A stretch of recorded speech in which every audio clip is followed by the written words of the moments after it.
Hey everybody, welcome back to the show. If you're looking for a good read, we've got the answer. Yeah, it's called The Imperfectionist, New York Times bestseller. And Vancouverite Tom Rachman joining us to talk about The Imperfectionist. How are you, Tom? Hello. Hello. Welcome home. Home, I guess, put in quotations a little bit. Absolutely, yeah, it's great to be back here. Is it strange coming back on a book tour to a place that you know quite well? It is very strange. And also, you know, you come back to a city that you lived in. I was a kid here, and then I come back in a sort of public persona, and it feels very strange. I don't feel little like different? Yeah, I don't feel like a public me here. I can't Yeah, quite pull it off. you feel like the private family. Exactly. But it's great. It's lovely to be back. And you call where home now? Well, at the moment I'm living in London, but I would still call Vancouver in a way home, even if I'm not living here all the time. My parents are still here, so. Nice. So you get a good home-cooked meal? I do, more than one. More than one, as many as I can stuff in. Now, your first book, New York Times bestseller, I would imagine totally unexpected. What is it like to have your first book to be so successful? Well, it is thrilling and as you say, completely unexpected. I mean, really, my aspiration, hope from the outset was that one day I would have a novel published, and that was the extent of it. And that people then read it and some of them liked it has been pretty exciting. A lot of people like it. Well, and the classic, you know, you want to write a work of fiction, you have to keep a day job, and yet the day job has such a huge influence on this book. Tell us about the writing of it and where you were in your life while you're writing The Imperfectionist. Yeah, I was living in Paris at the time, and I was working at the International Herald Tribune newspaper there. I was working as an editor, and I'd worked in journalism for many years before. And but I'd always really wanted to write novels, write fiction, and so in that setting, what I would do is that I would work for about 6 months of each year, editing away other people's stories at the Herald Tribune, and then I would take my savings, go to my very cold little room in Paris, and type away at my own writing, and you know, just dreaming that I might be doing things one day like publishing a book and going on a book tour. So. Now, The Imperfectionist, it follows a story of a great cast of characters who work at an international newspaper set in Rome.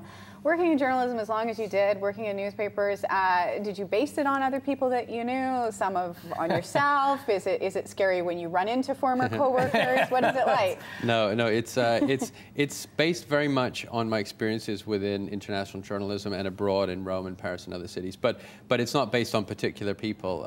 But I was a little bit worried when the book came out that my former colleagues would think they would put themselves exactly in. that they would think that this was some horrible critique of them in certain ways. But to my relief, they actually haven't, and have said that they recognize a lot of archetypes in this, and they recognize a lot of the world of journalism, but that they don't feel like they're in it. So well, that's good. There's a fascinating idea, though, that I remember reading somewhere once about the influence that your career has on your personality, and your personality. You know, it's sort of a two-way street, but there's these classic positions within a newspaper, and people really sometimes find that thing that suits them, I guess, sometimes. Oh yeah, definitely, and it's interesting. You see in a newsroom that there are particular positions that will attract certain sorts of people. So, for example, let's say the obituary writer or the corrections editor, and you might have particularly, let's say, pedantic or picky people who are doing certain roles. In other cases, it might be that role in the newsroom that imposes a certain personality on them. And you see that very much in this book with some of the characters. I mean,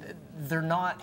You always have that human instinct to categorize people. It's just easier, it's faster, it saves you a little bit of time, but you see the constraints sometimes that a profession puts on who someone is and who they can be in the world as well. Yeah, absolutely. And in a case like this, where these are people from all around the world who end up in Rome hoping to pursue journalism, and they probably come there for a particular reason, and they maybe even came there for that particular job, but then they find themselves in a city where they're a little bit stranded, they're far from home, and that's part of the expat experience, and something that I wanted to describe in the book, something that I've experienced myself. Now, the book itself is set up differently than most. Each character is followed in one chapter, and you delve into that character, and then we see them a little bit later on, but more in the background, which is such an interesting way to read a book. But what was it like to write a book in this format?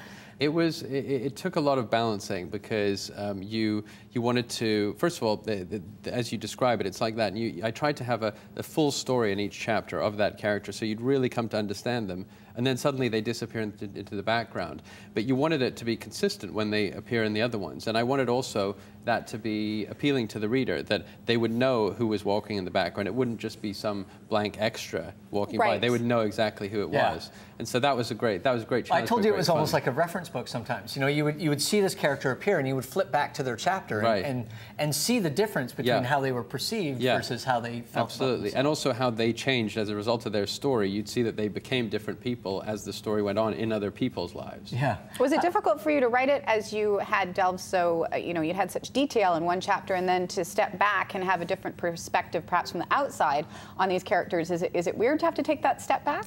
Yeah, I mean, you had to sort of start from fresh each time, because you had to build and create a brand new life story for each of them separately. So if it were just a standard format novel, you set up your main characters and you follow them through the course of their tales. But in this one, I had to start fresh each time. Interesting. So that was a bit of a challenge. Yeah. Yeah, and totally switch perspectives as you do exactly. it. What's it been like? I mean, it's such an isolating profession in a lot of ways. I mean, you know, you write in a vacuum and then it goes out into the world, and then all of a sudden it's free for everyone to sort of put their own read and their own perception. What's it like for you to go out and hear what people say and see what they think and what their personal perspective does to influence the story? I absolutely love that part of it. I have to say, it's really one of the highlights for me, because it's exactly as you describe it, that it is an amazingly isolating thing, and I do enjoy it. I like being able to work that way and concentrate in my own way, but at the same time, you have this kind of notion of a reader somewhere reading it, and you just hope that they're going to find it interesting. And then when a couple of years after I write it, I come out and I meet people who actually have been moved or interested or intrigued in the way that I desperately hoped that they would. There must be a lot of surprises too, though. I mean, you know, the way people perceive something, you thought it would be one way, and then all of a sudden someone comes from left field. That does happen, and in certain cases you even find somebody will add a certain nuance or an understanding that you didn't even intend, but I can't deny. I mean, it might be a really good point, but so that's extraordinary. Yeah. Now, with this great cast of characters, it's not a surprise it's been optioned for a film by Brad Pitt, is that right? That's right, yeah. What will it be like for you? Have you imagined what it'll be like to see these people in real life? Do you have an image of them in your mind already? I have an image in my mind which is not necessarily that of particular actors playing them, so they're just the characters as I conceived them. But I'm in touch with the production company. I'm hearing the progress of the film and everything. So that's fascinating. That is great. It's going to be interesting to see. And you're working on your second book. You're not allowed to tell us what it's about. That's right. So we'll have you back when you are allowed. I'd be delighted to. Okay, if you want to meet beautiful. Tom, you can do. He's doing a talk and a book signing tonight. It's happening at Sitka Books and Art. That's on West 4th. So if you want to find out more information, you can go to the website, but definitely pick it up. It's a fantastic read. Tom, thank you so much. Thank you. Thank you both Enjoy very your much. time back in your home city.